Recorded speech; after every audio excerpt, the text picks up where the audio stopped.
नमस्कार दोस्तों, जय हिंद, वंदे मातरम। सभी शिक्षक बंधुओं का स्वागत अभिनंदन अभिनंदन है शिक्षक भर्ती के चैनल जायसवाल कोचिंग सेंटर पर। दोस्तों, बात करेंगे मैथ्स पेडागोजी यानी आपके गणित शिक्षण शास्त्र के टॉप 100 क्वेश्चंस की बात करने वाले हैं।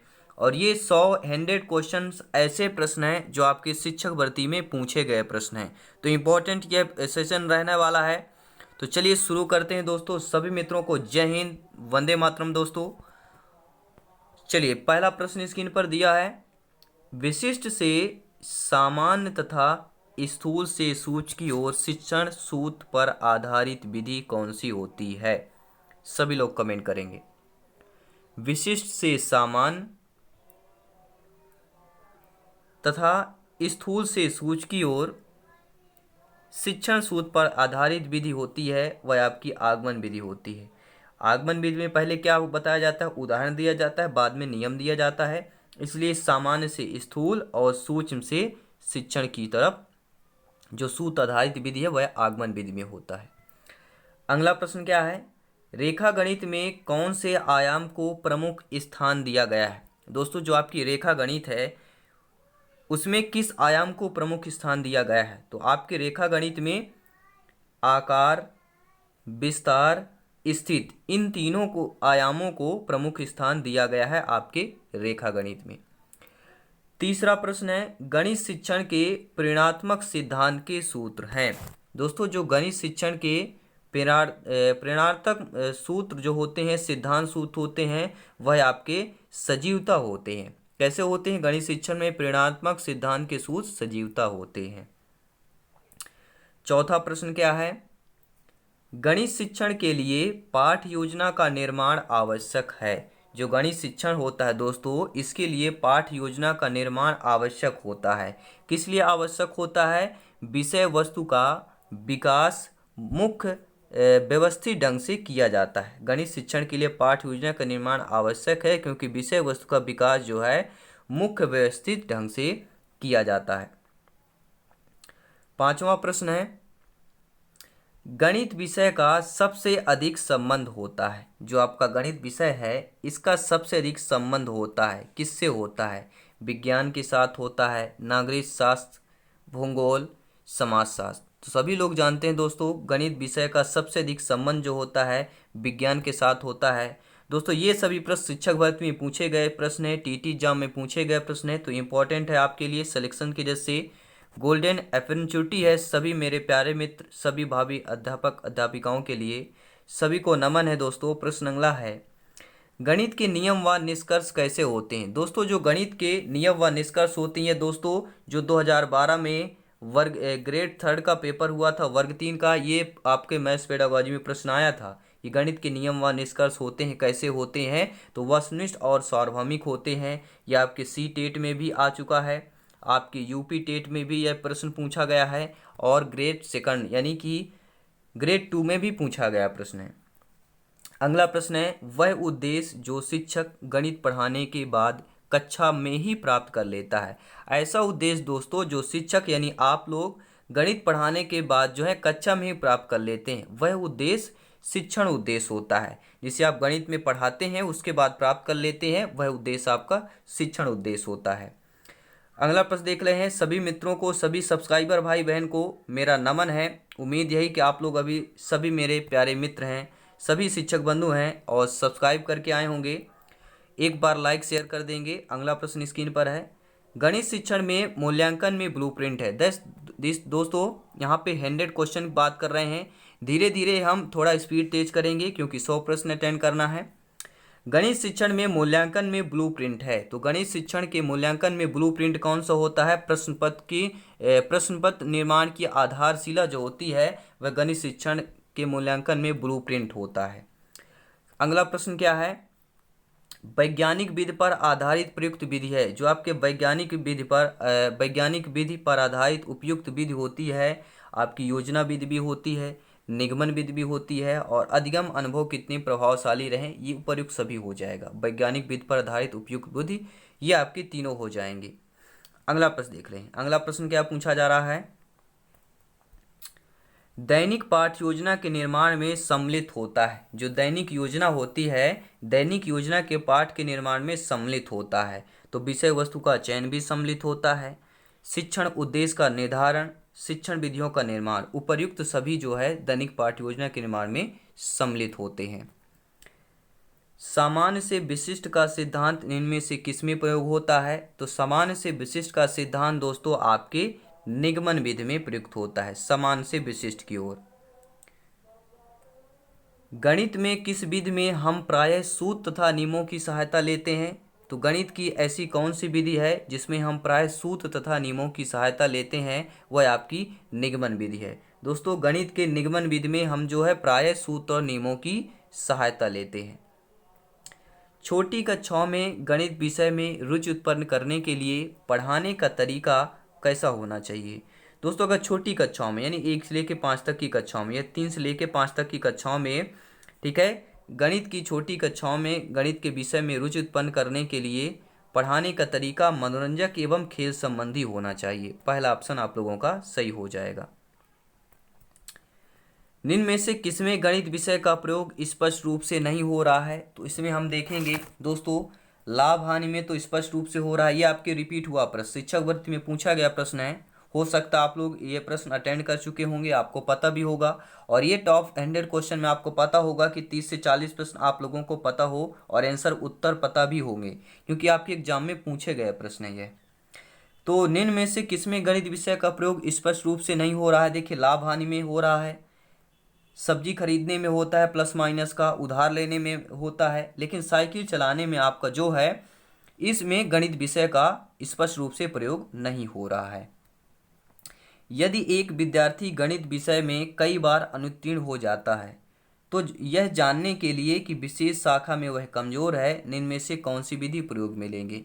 दोस्तों विद्यार्थी बच्चा जो है गणित विषय में कई बार फेल हो रहा है, अनुत्तीर्ण का मतलब होता है फेल होना, तो हम यह जाने कि यह विशेष शाखा में वह कमजोर है, वह कौन सी शाखा है, तो वह किस विधि के द्वारा हम जान सकते हैं? तो वह आपकी निदानात्मक तरीका होता है, निदानात्मक विधि द्वारा हम जान सकते हैं। छात्र गणितीय गणना के में गति प्राप्त कर सकते हैं। दोस्तों जो छात्र होते हैं गणितीय गणना में गति प्राप्त कर सकते हैं, किसके द्वारा प्राप्त कर सकते हैं? तो आपके अभ्यास और प्रैक्टिस के द्वारा प्राप्त कर सकते हैं। अगला प्रश्न क्या पूछा जा रहा है?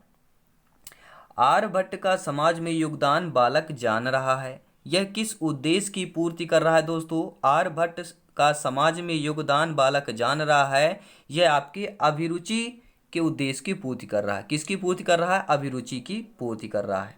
अगला प्रश्न देखेंगे।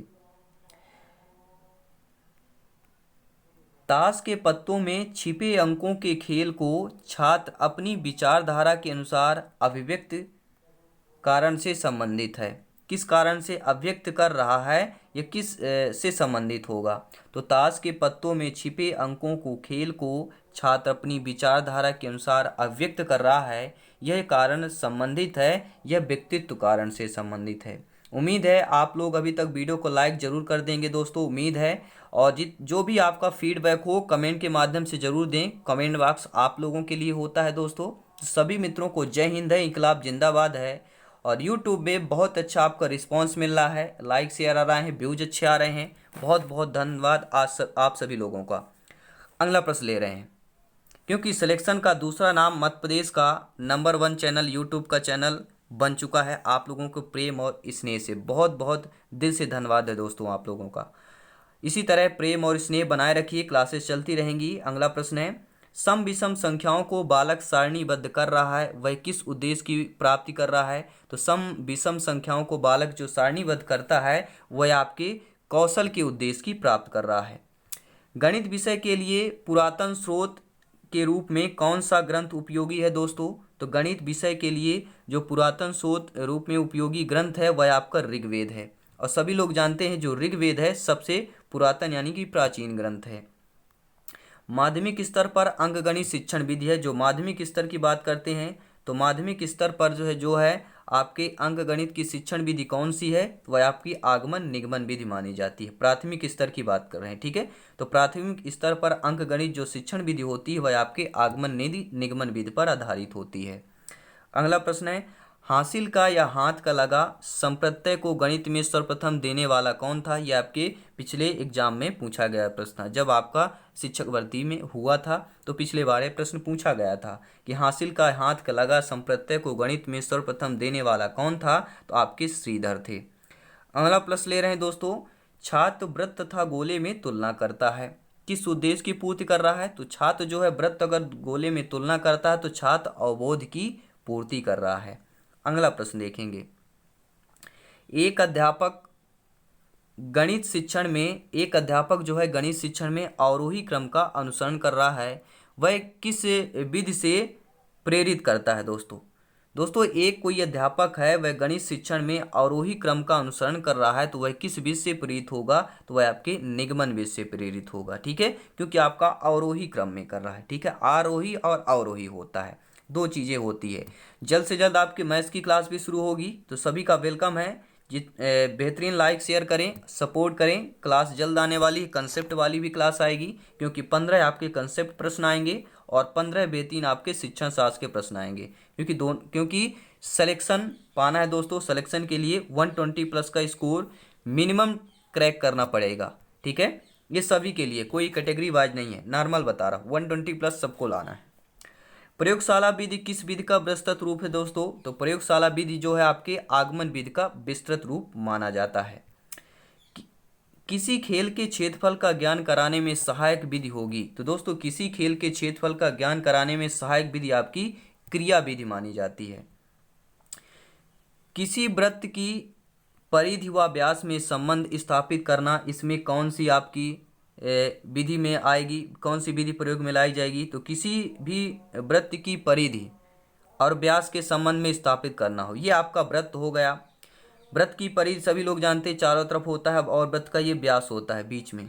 सबसे बड़ी जीवा वृत्त की व्यास कहलाती है, सेंटर पॉइंट में। यह व्यास आपका त्रिज्या का दुगना होता है, क्योंकि त्रिज्या सेंटर पॉइंट से परिधि के बीच की दूरी त्रिज्या कहलाती है। तो दोस्तों किसी वृत्त की परिधि व व्यास में संबंध स्थापित करने का कौन सी विधि है? वह आपके प्रयोगात्मक विधि आएगी। अगला प्रश्न देख लेते हैं, गणित विषय की पाठ्य पुस्तकें किस विधि पर आधारित होकर लिखी जाती हैं? तो आपके गणित विषय की पाठ्य पुस्तकें जो है संश्लेषण विधि पर आधारित होकर लिखी जाती हैं।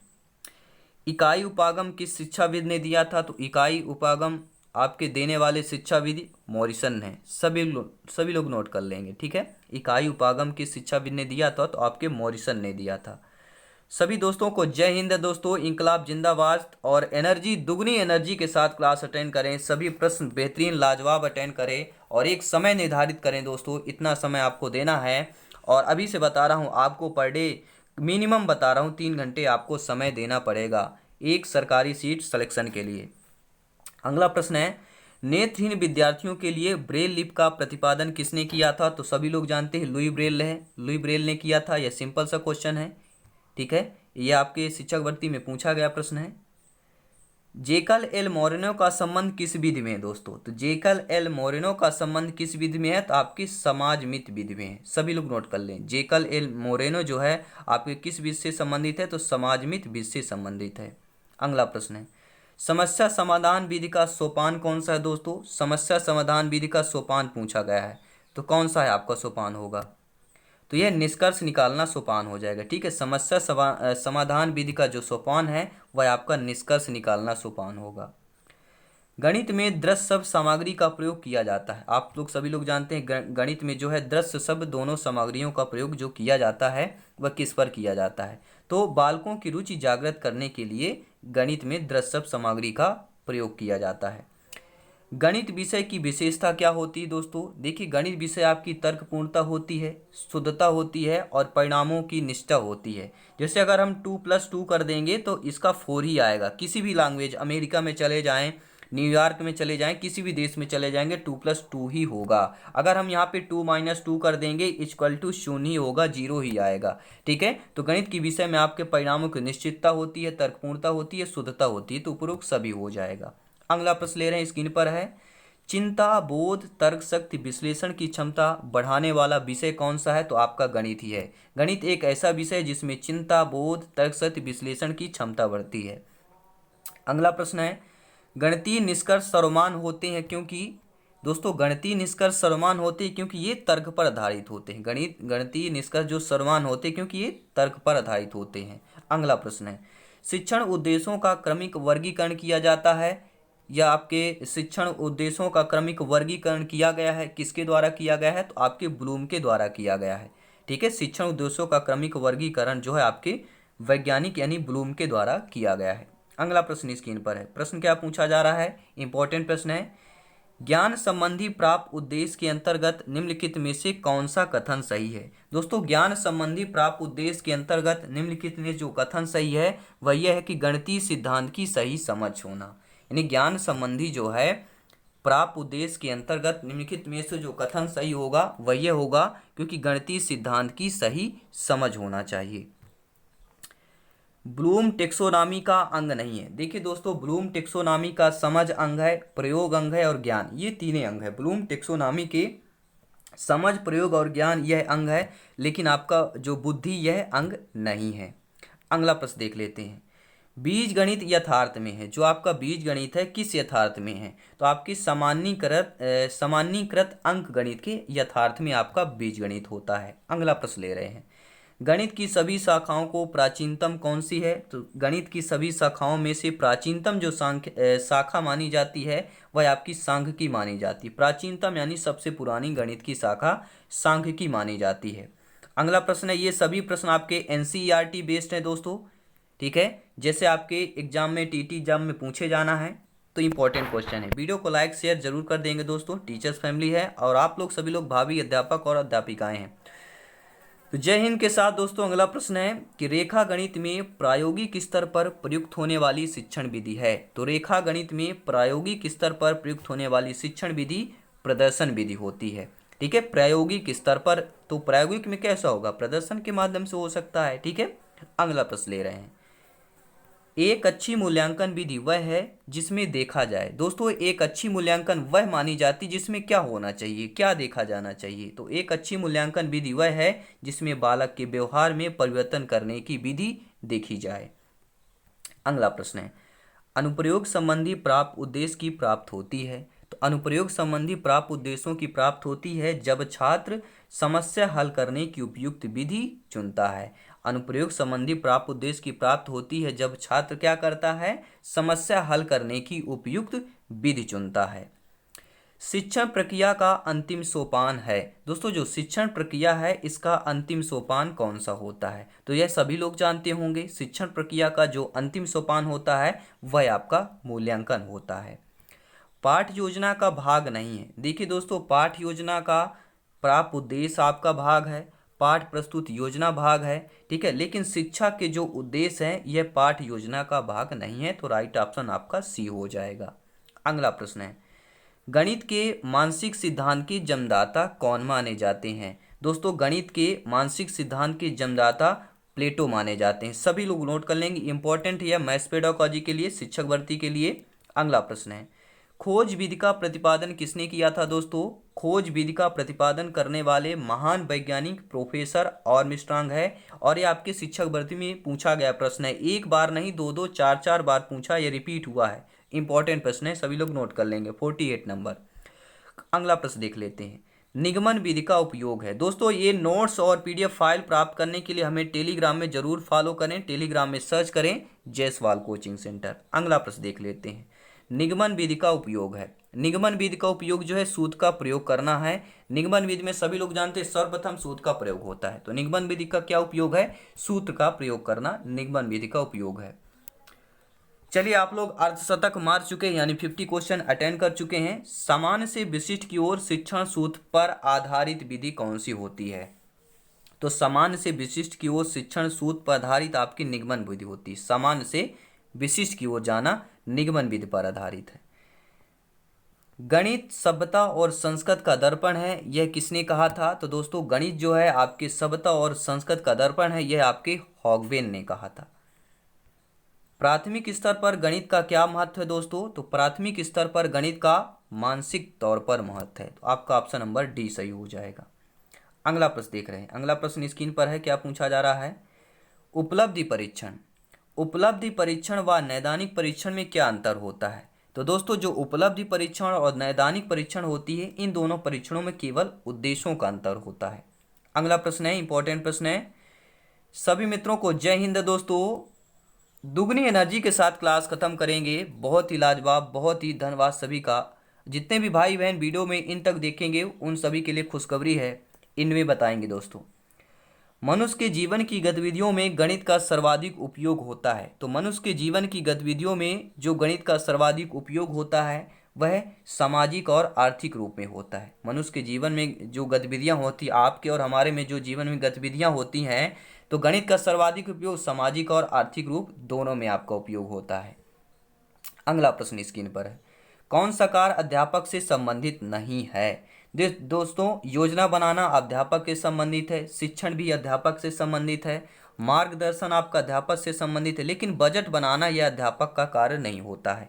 ठीक है, तो ये भी प्रश्न आपका 2 3 4 नहीं 8 10 बार रिपीट हुआ है आपके शिक्षक भर्ती में। अगला प्रश्न देख लेते हैं, सर्वाधिक प्रभावशाली शिक्षण सामग्री कौन सी होती है? दोस्तों सर्वाधिक प्रभावशाली शिक्षण सामग्री आपके प्रत्यक्ष अनुभव ही होता है, क्योंकि जो आप अनुभव के तौर पर करेंगे, जो आप इधर प्रैक्टिस कर रहे हैं, जो आपको अनुभव आएगा, जो आपके पास अनुभव है, वो किसी के पास नहीं हो सकता। इसीलिए आप सभी भावी अध्यापक अध्यापिकाओं का मेरा नमन है दोस्तों।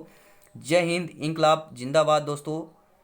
सर्वाधिक प्रभावशाली शिक्षण सामग्री प्रत्यक्ष अनुभव ही होता है। अगला प्रश्न स्क्रीन पर है, वस्तुनिष्ठ परीक्षण की सर्वाधिक महत्वपूर्ण विशेषता क्या होती है? दोस्तों जो वस्तुनिष्ठ परीक्षण होता है उसकी सर्वाधिक महत्वपूर्ण विशेषता विश्वसनीयता होती है, वस्तुनिष्ठता होती है और वैधता होती है। क्योंकि यहाँ पर अगर 57 का मैंने आपसे एग्जाम में क्वेश्चन आया, यह क्वेश्चन और पूछ लिया गया, तो यहाँ पर आप उपयुक्त सभी कर लेंगे, तो यहाँ पर 1 नंबर आपका पक्का कहलाएगा। यहाँ पर विश्वसनीयता होगी, वैधता होगी, ठीक है। लेकिन अगर आपने किसी अन्य ऑप्शन में कर दिया तो आपका रॉन्ग हो जाएगा, यानी कि आपको 0 नंबर मिलेगा।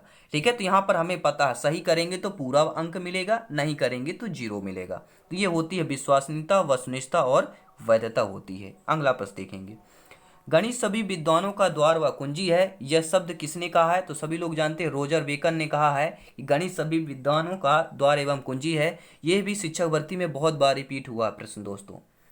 गणित के अध्ययन से एक बच्चे में किस गुण का विकास होता है? तो गणित के अध्ययन से एक बच्चे में आत्मविश्वास के गुण का विकास होता है, तार्किक सोच का विकास होता है और विश्लेषिक सोच का विकास होता है। तो गणित के अध्ययन में बच्चों में इन तीनों गुणों का विकास होता है, तो उपरोक्त सभी हो जाएगा। अगला प्रश्न क्या है, प्राथमिक स्तर पर गणित का महत्व क्या होता है? प्राथमिक स्तर पर 1 से लेकर 5 तक प्राथमिक स्तर पर आपके गणित का जो महत्व होता है वह आपका व्यवहारिक रूप में होता है। अगला प्रश्न स्क्रीन पर है, रेखा गणित हेतु निम्नलिखित में सर्वाधिक प्रमुख विधि कौन सी होती है? तो रेखा गणित हेतु जो है निम्नलिखित सर्वाधिक प्रमुख विधि आपकी आगमन विधि होगी, क्योंकि रेखा गणित के पहले क्या है, उदाहरण प्रस्तुत करना। ठीक है, रेखा गणित में सर्वाधिक प्रमुख आपकी जो विधि आगमन विधि मानी जाएगी रेखा गणित हेतु। अगला प्रश्न देख लेते हैं, 10 गीतिका नामक गणितीय ग्रंथ की रचना किसने की थी? तो 10 गीतिका नामक गणितीय ग्रंथ की रचना करने वाले महान वैज्ञानिक आपके गणितज्ञ आर्यभट्ट होंगे दोस्तों। अगला प्रश्न स्क्रीन पर है, ज्यामिति की समस्याओं का हल ज्ञात करने के लिए निम्नलिखित विधि होनी चाहिए। कौन सी विधि अपनानी चाहिए? तो ज्यामिति की समस्याओं का हल अगर ज्ञात करना है तो आपकी विश्लेषण विधि काम में आएगी। ठीक है, इसका प्रयोग करना चाहिए। तो ज्यामिति की समस्याओं का हल करने के लिए आपके विश्लेषण विधि का प्रयोग करना चाहिए। अपेक्षित व्यवहारगत परिवर्तन में निहित होता है। दोस्तों जो अपेक्षित व्यवहारगत परिवर्तन होते हैं उसमें आपका प्राप्त उद्देश्यों का निहित होता है। अगला प्रश्न स्क्रीन पर है, स्क्रीन पर प्रश्न आ चुका है, सभी लाजवाब प्रश्न है। उम्मीद यही करता हूं कि आप लोग अभी तक वीडियो को बेहतरीन लाइक और शेयर मिलेगा। सबसे बेस्ट वीडियो लाइक होना चाहिए, ये आप लोगों का काम है। जय हिंद दोस्तों, लाजवाब प्रश्न है, बेहतरीन क्लास चल रही है।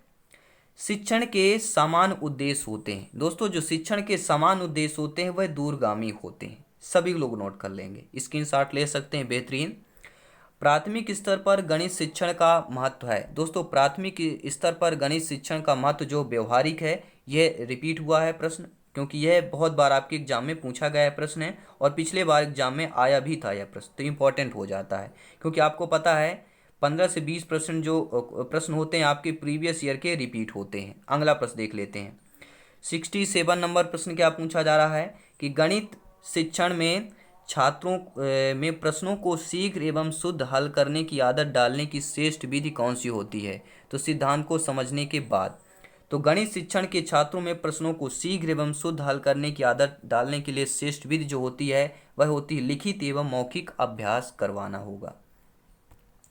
गणित शिक्षण का वास्तविक उद्देश्य ज्ञान प्राप्त करना नहीं वरन शक्ति प्रदान करना है। यह कथन किसका है? तो यह कथन आपके डटन का है, क्योंकि इन्होंने डटकर बोला था। इन्होंने डटकर बोला कि जो गणित शिक्षण है यह वास्तविक उद्देश्य ज्ञान प्राप्त कर नहीं करना वरन शक्ति प्रदान करना है। तो यह आपके जो उद्देश्य है, कथन है, स्टेटमेंट है, आपके डटन का है। इन्होंने डटकर यह आपको परिभाषा बोली थी, कथन बोला था। अगला प्रश्न है, कुहुक गणित ग्रंथ की रचना किसने की थी? दोस्तों एक कुहुक नामक एक गणित ग्रंथ है, ठीक है, जो है कुहक नामक आपका एक गणित जो है आपका ग्रंथ है, ठीक है। तो इनकी रचना करने वाले कौन है? कुहक नामक गणित ग्रंथ है, इसके रचना करने वाले ब्रह्मगुप्त है दोस्तों। जी हाँ, ब्रह्मगुप्त ने कुहुक गणित नामक ग्रंथ की रचना की थी। राजस्थान के भीनमाल कस्बे से किस गणितज्ञ का संबंध है? तो आपके ब्रह्मगुप्त है, ठीक है। राजस्थान के भीनमाल कस्बे से किस गणितज्ञ का संबंध है? तो आपके ब्रह्मगुप्त का आपके राजस्थान से संबंधित है। अब ये सोच लीजिएगा, ऐसा कि नहीं कि आपके MP TET, C TET, UP TET में पूछा नहीं जा सकता, किसी भी टीटी एग्जाम में पूछा जा सकता है, क्योंकि शिक्षण शास्त्र है और शिक्षण शास्त्र का सिलेबस सेम होता है, 80 से 90% सेम होता है दोस्तों। अगला प्रश्न स्क्रीन पर है, क्या पूछा जा रहा है? गणित की वह कौन सी विधि है जो करके सीखने के सिद्धांत पर काम करते हैं, ठीक है, करके सीखने पर सिद्धांत पर काम करती है, जिसमें छात्र, बहुत बड़ा क्वेश्चन था इसलिए हम थोड़ा जूम कर रहे हैं, आप लोग समझ लीजिएगा। गणित की वह कौन सी विधि है जो करके सीखने के सिद्धांत पर काम करती है, जिसमें छात्र अधिक सक्रिय रहते हैं, जिसके द्वारा नवीन तथ्यों की खोज की जा सकती है? तो वह आपकी कौन सी प्रयोगशाला विधि है? अगला प्रश्न देख रहे हैं स्क्रीन पर है, किसी खेल का क्षेत्रफल ज्ञात करने के लिए उपयोगी गणित शिक्षण विधि कौन होती है? दोस्तों किसी भी खेल का क्षेत्रफल ज्ञात करना होगा वह उपयोगी गणित की शिक्षण विधि क्रिया विधि होगी, ठीक है। अगला प्रश्न देख रहे हैं, अबेकस का प्रयोग छोटी कक्षाओं में किस शिक्षण में प्रभावी होता है? तो अबेकस का जो प्रयोग है छोटी कक्षाओं में गिनती सिखाने में किस शिक्षण में प्रभावी होता है? अगला प्रश्न है, आप वृत्त की परिधि ज्ञात करने के लिए किस शिक्षण विधि का प्रयोग करेंगे? दोस्तों वृत्त की परिधि अगर ज्ञात करना हो, ठीक है, वृत्त के चारों तरफ का एरिया वृत्त की परिधि कहलाती है, और वृत्त की परिधि का सूत्र क्या होता है सभी लोग जानते हैं, ठीक है। तो इसके लिए हमें क्या होगा, नियम जानना पड़ेगा। पहले नियम जानेंगे क्या होता है वृत्त की परिधि ज्ञात करने का, उदाहरण तो पहले नहीं दे सकते, पहले हम नियम जानेंगे, ठीक है। तो वृत्त की परिधि ज्ञात करने के लिए किस शिक्षण विधि का प्रयोग में लाएंगे? निगमन विधि के शिक्षण विधि का प्रयोग में लाएंगे। अगला प्रश्न स्क्रीन पर क्या पूछा जा रहा है, पर्यवेक्षित स्वाध्याय विधि गुण है। दोस्तों पर्यवेक्षित स्वाध्याय विधि गुण कौन है?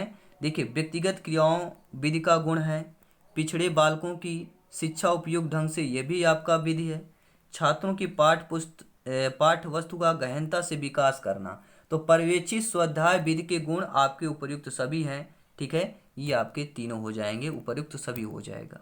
चलिए अगला प्रश्न स्क्रीन पर ले रहे हैं, अगला प्रश्न आ चुका है, रेखा गणित संबंध है। दोस्तों जो रेखा गणित है वह संबंध है, किससे संबंधित है? तो रेखा गणित जो है आपके प्रसार व विस्तार से संबंध है।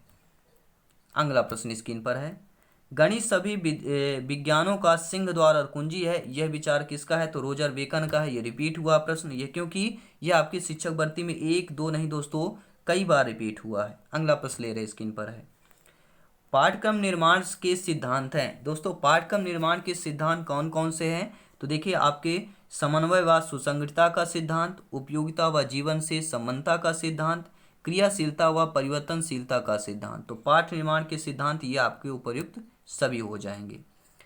अगला प्रश्न क्या पूछा जा रहा है, वृत्त की परिधि तथा व्यास में संबंध ज्ञात करने के लिए किस विधि का प्रयोग उपयुक्त करेंगे? दोस्तों आपने यहाँ पे पढ़ा था वृत्त की परिधि ज्ञात करने के लिए कौन सी विधि प्रयोग लाएगी? तो आपकी निगमन विधि थी, ठीक है। लेकिन यहाँ पर वृत्त की परिधि व व्यास के संबंध ज्ञात करना है, ठीक है। तो संबंध ज्ञात करने के उपयुक्त प्रयोग विधि आपकी प्रयोगशाला विधि होगी, क्योंकि हम प्रयोगशाला में जाएंगे, वहां पर देखेंगे, तो प्रयोगशाला विधि हो जाएगी।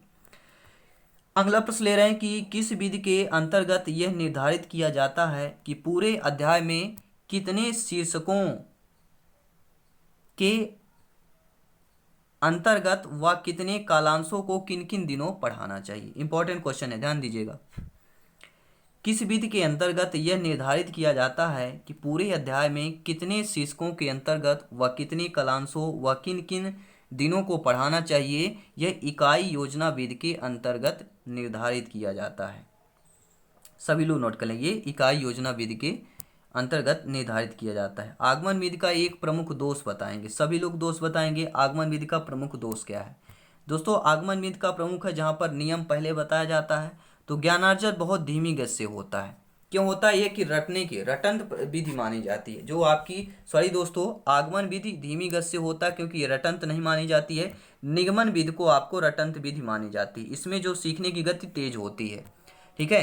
लेकिन आगमन विधि एक प्रमुख इसमें यही दोष है कि इसमें ज्ञानार्जन बहुत धीमी गति से होता है। पहले उदाहरण बताया जाता है, ठीक है। यह जो उपयुक्त में आई जाती है प्राथमिक के लिए ज्यादा उपयुक्त। आगमन विधि जो होती है प्राथमिक स्तर के लिए सबसे उपयुक्त विधि मानी जाती है। अगला प्रश्न स्क्रीन पर है, संश्लेषण विधि के संदर्भ में कौन सा तथ्य गलत है? तो संश्लेषण विधि के संदर्भ में तथ्य, यह एक वैज्ञानिक विधि है, सही बात है। संश्लेषण विधि जो एक संदर्भ में वैज्ञानिक विधि है, और संश्लेषण विधि आपकी रटने की विधि है, सभी लोग समझ लेंगे। लेकिन दोस्तों संश्लेषण विधि जो है विश्लेषण से पहले प्रयुक्त नहीं होती है, ये नोट कर लेंगे। तथ्य आपका गलत है, ठीक है। और संश्लेषण विधि में शक्ति और समय दोनों कम लगते हैं, ये भी सही बात है, क्योंकि ये रटने की विधि है। तो विश्लेषण में पहले प्रयुक्त होता है, ये आपका गलत है कि संश्लेषण विधि के संदर्भ में कौन सा तथ्य गलत है कि विश्लेषण में पहले प्रयुक्त होता है। अगला प्रश्न है, निम्नलिखित में से कौन सी विधि तर्क प्रधान विधि होती है? तो सभी लोग जानते हैं जो विश्लेषण विधि है वह आपकी तर्क प्रधान विधि है। तर्क प्रधान विधि मानी जाती है आपकी तर्क प्रधान विधि विश्लेषण विधि। बालकों को कम से कम बताना चाहिए, बालकों को कम से कम बताना चाहिए, उन्हें अधिक से अधिक स्वयं सोच निकालने के लिए प्रोत्साहित करना चाहिए। यह सिद्धांत लागू होता है क्या होता है? ह्यूरिस्टिक विधि द्वारा, ठीक है। जो आपकी ह्यूरिस्टिक विधि द्वारा है वहां पर होता है कि बालकों को कम से कम आप लोग शिक्षक लोग बताएं, वह अधिक से अधिक स्वयं सोचकर निकाले। स्वयं सोचकर निकाले कि 4 में से अगर 2 का भाग करेंगे तो कितना आ जाएगा। वह स्वयं सोचे 1 आएगा कि 2 आएगा, फिर वह चूज करेगा नहीं यहाँ पे 2 आएगा, क्योंकि 2 एक कम 2, 2 दूनी 4 होता है, 2 शेष बचेगा यहाँ पर, ठीक है। तो बच्चे को स्वयं सोचने की क्षमता रखनी चाहिए और स्वयं उसे बच्चे को सोचना चाहिए, सोचने देना चाहिए। अगला प्रश्न है, यह आपकी ह्यूरिस्टिक विधि द्वारा है, ह्यूरिस्टिक विधि में दिया गया है, ठीक है। अगला प्रश्न, निम्नलिखित में से कौन सा सिद्धांत प्रयोजना विधि का नहीं है? देखिए दोस्तों, प्रयोजना विधि का सिद्धांत क्रियाशीलता है, उपयोगिता है, वास्तविकता है। ये तीनों जो है प्रयोजन विधि के सिद्धांत हैं, लेकिन मूल्यांकन आपका प्रयोजन विधि का सिद्धांत नहीं है। तो राइट ऑप्शन आपका 4th हो जाएगा। चलिए अगला प्रश्न स्क्रीन पर ले रहे हैं, प्रश्न आ चुका है। अगला प्रश्न क्या पूछा जा रहा है ये देख लेते हैं। गणित शिक्षण में पाठ्य पुस्तक का उपयोग निम्नांकित कारण से किया जाता है। दोस्तों गणित शिक्षण में पाठ्य पुस्तक का जो उपयोग होता है, ठीक है, बुक का यूज जो है किन कारणों से किया जाता है? देखिए दोस्तों, गणित शिक्षण में जो है प्रायोगिक कार्य हेतु किया जाता है, प्रस्तावना हेतु किया जाता है, उदाहरण एवं चित्रण हेतु पाठ्य पुस्तक का उपयोग होता है। क्योंकि गणित में हमें प्रायोगिक कार्य भी करने पड़ते हैं। प्रस्तावना वहाँ पे प्रस्तावना मतलब स्टार्टिंग में बताना पड़ता है क्या है सारी चीज़ें, उदाहरण और चित्र द्वारा समझाना पड़ता है, इसलिए पाठ्य पुस्तक का उपयोग किया जाता है। तो उपयुक्त सभी हो जाएंगे यहाँ पर। अगला प्रश्न देख रहे हैं, जिस विधि से पहले उदाहरण बाद में नियम बताए जाते हैं वह कौन सा है? तो पहले उदाहरण बाद में नियम, जिस विधि में पहले उदाहरण बाद में नियम बताया जाता है, यह आपकी कौन सी विधि होगी? सभी लोग कमेंट करेंगे दोस्तों, सभी लोग कमेंट करेंगे। जिस विधि में पहले उदाहरण बाद में नियम बताए जाते हैं। अब सभी लोग बच्चे आगमन विधि की तरफ जाएंगे, दूसरे ह्यूरिस्ट विधि की तरफ जा रहे हैं।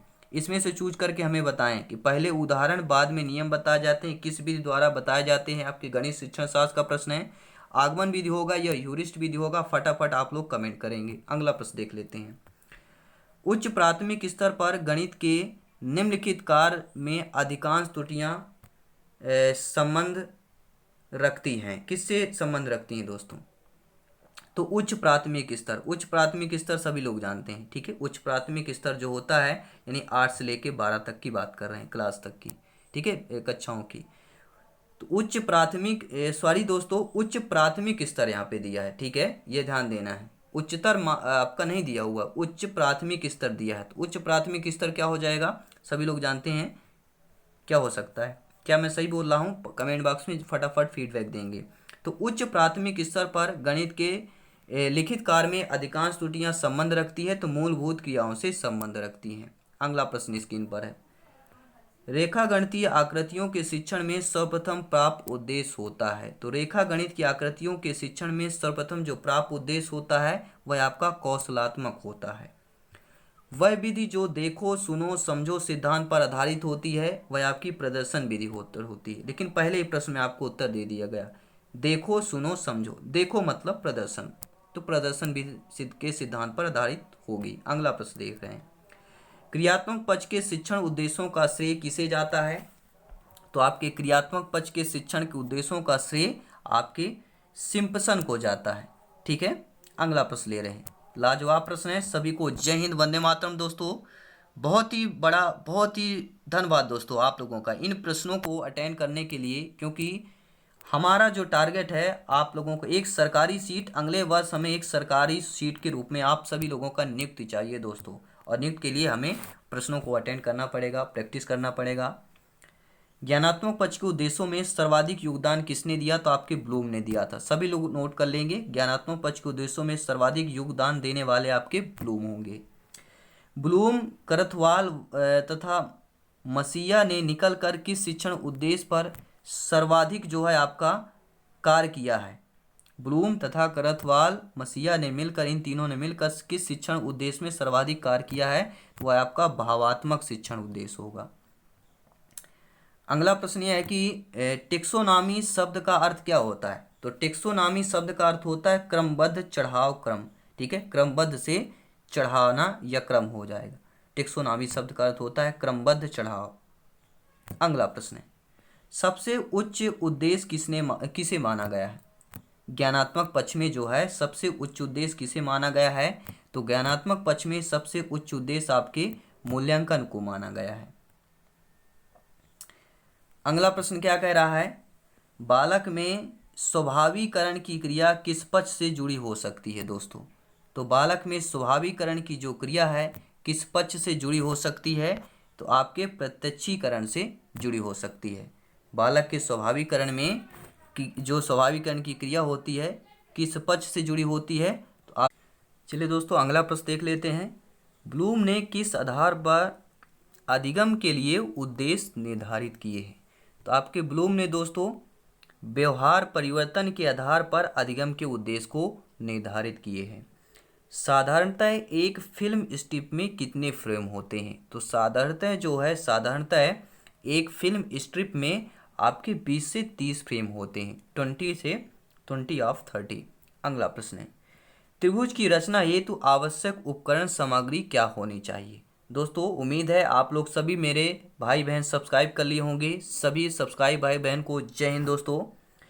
त्रिभुज की रचना हेतु आवश्यक उपकरण सामग्री क्या होनी चाहिए। देखिए आपके त्रिभुज के लिए कंपास की ज़रूरत है, पेंसिल की ज़रूरत है और पैमाने की ज़रूरत है, यानी उपयुक्त सभी हो जाएगा, ठीक है। त्रिभुज की रचना हेतु आपका आवश्यक उपकरण सामग्री होनी चाहिए, उपयुक्त सभी होना चाहिए, क्योंकि पैमाना और पेंसिल ये दोनों है तो आपका उपयुक्त सभी ही ऑप्शन सही हो जाएगा। उम्मीद है दोस्तों, थैंक यू सभी दोस्तों का ये वीडियो देखने के लिए। उम्मीद है आप लोग सब्सक्राइब कर लिए होंगे। और जायसवाल कोचिंग सेंटर दोस्तों आपके सिलेक्शन की बात करता है। सभी प्रश्न आपके एग्जाम पैटर्न पर होते हैं, तो बेहतरीन क्लास अटेंड कीजिए। प्लेलिस्ट चेक करना मत भूलेगा, प्लेलिस्ट ज्वाइन कीजिए दोस्तों। वहाँ पर आपको सभी वीडियोस, सभी क्लासेज आपके सिलेबस के आधार पर मिलेंगे। तो सभी शिक्षक भावी अध्यापक अध्यापिकाओं का मेरा नमन है, धन्यवाद, तहे दिल से धन्यवाद है दोस्तों। मिलते हैं नेक्स्ट क्लास में, तब तक के लिए देखते रहिए जायसवाल कोचिंग सेंटर। आपको प्लेलिस्ट में काफ़ी सारी वीडियोज मिल जाएंगी जो आपके एग्जाम पैटर्न पर होंगे। तो धन्यवाद सभी का, जय हिंद।